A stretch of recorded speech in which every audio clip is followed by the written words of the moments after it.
Hi, this is M. Lewis Teller. I think a lot of you have seen me on Facebook and on YouTube and in person at many conventions around the world. I've been in the numismatic business now for over 50 years, and it's been the best 50 years of anybody's life. I do what I love the most. I buy and sell coins, I collect coins, and I help people form some of the nicest collections that have ever been formed of world coins. I don't deal in coins of the United States. I only deal in coins from around the world. Some of the coins we've handled are some of the rarest that have ever been sold. The 50 ducats of Bohemia, the Constantine ruble, the $50 gold piece of Chan Shaolin of China. We have many, many coins that have sold for more than $1 million have passed through our hands. I know this is an introduction, and I wanted you to know the face that goes with the name and to learn a little bit about my past in coins. And if you want to contact me, I want you to feel free to do it. I'm always available to collectors, and at any time, just send me a text. I'll get back to you. The best way to reach me is by email, which is at mlewisteller or MLT at tellercoins.com. That's MLT at tellercoins.com. We've been in business now for 50 years. I started coin collecting when I was about 12 years old, back in 1957. And it started out with a few gold coins that my father had given me and my grandfather. And it went from there. I had an interest in them. Gold was very cheap at the time.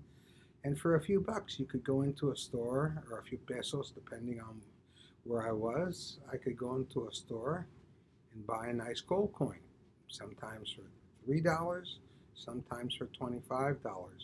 But the same coin today is worth many, many multiples of that. Not because it went up intrinsically. Sometimes it went up because it was a rare coin and I bought it very reasonably. I think that coin collecting is something that hasn't intrigued the younger generations.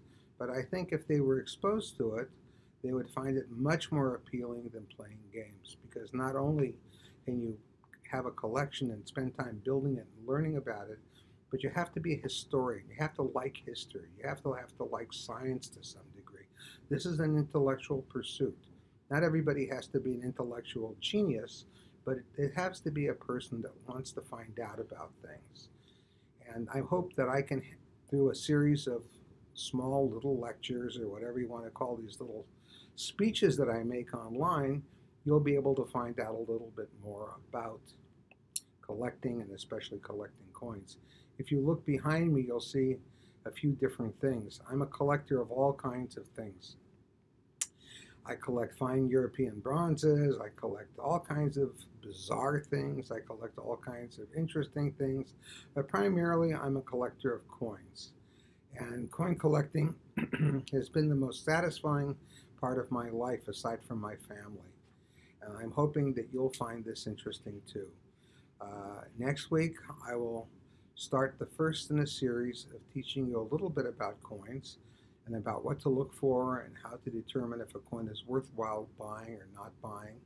I know a lot of you have big budgets and a lot of you have small budgets, but there's a budget for everybody in coin collecting. Whether you buy a coin for 50 cents or $5,000, you'll get just as much enjoyment out of owning it. It's not a matter of how much money it is, it's how much interest you have in numismatics. And you don't have to be wealthy to enjoy coin collecting. I wish you all a good weekend, and so long for now.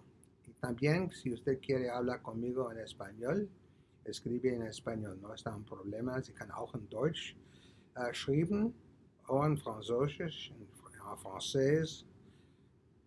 No hay un problema. Okay, bye-bye.